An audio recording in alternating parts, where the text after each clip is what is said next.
Is savings a good thing for the economy? It must be, right? Thrift is a virtue, and if it's good for my family, then it must be good for the whole country. Wait a minute. If everybody decided to save more, wouldn't there be less demand for goods and services? And that could cause unemployment and a recession. This paradox of thrift is resolved by understanding that savings are not harmful to the macroeconomy if they're borrowed and spent.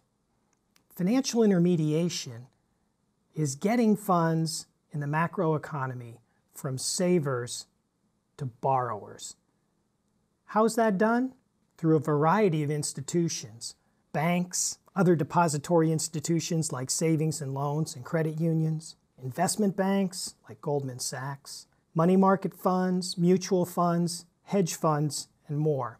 These are the institutions that play the crucial role of getting funds from savers, lenders, to investors, borrowers. Who are the big savers in the U.S. economy? Well, a lot of people are surprised to learn that it's households if you consider the money put in passbook savings accounts as loans.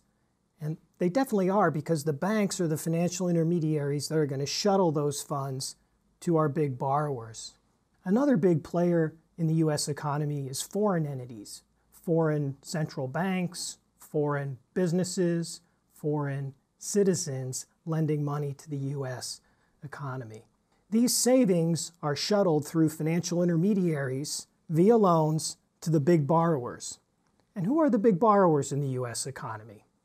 Businesses, firms, when they borrow to buy plant and equipment. And don't forget about our federal government, which needs to borrow more money because it takes in less in taxes than it spends every year. So how are interest rates determined in the macroeconomy? We're going to take a look at that by taking a look at the market for loanable funds.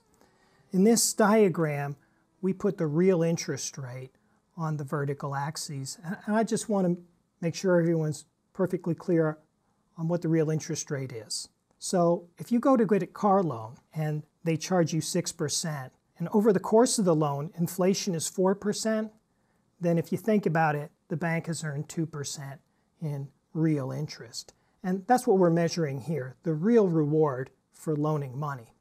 On the horizontal axes, we have the quantity of loanable funds.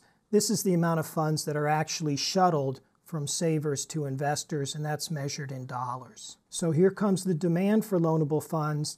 It's sloped downward because that's the only way we're going to have a situation where if the real interest rate is high, less will be demanded than if the real interest rate is low. You can see when the real interest rate is low, the quantity of loanable funds demanded is greater. For the supply of loanable funds, that slopes upward, because if the real interest rate is high, then the supply of loanable funds will be great. Lenders will knock themselves out to bring more to market if there's a great reward. On the other hand, if the real interest rate is low and you don't get a great reward, then the supply of funds available to be loaned out is much less. So that's why the supply and demand for loanable funds are sloped the way they are. And where they intersect determines the interest rate in the economy. It also determines the exact quantity of funds that are shuttled from savers to investors. Now I'd like to convince you that if the real interest rate isn't exactly at its equilibrium, it will be shortly. Consider a situation where the real interest rate is higher than its equilibrium.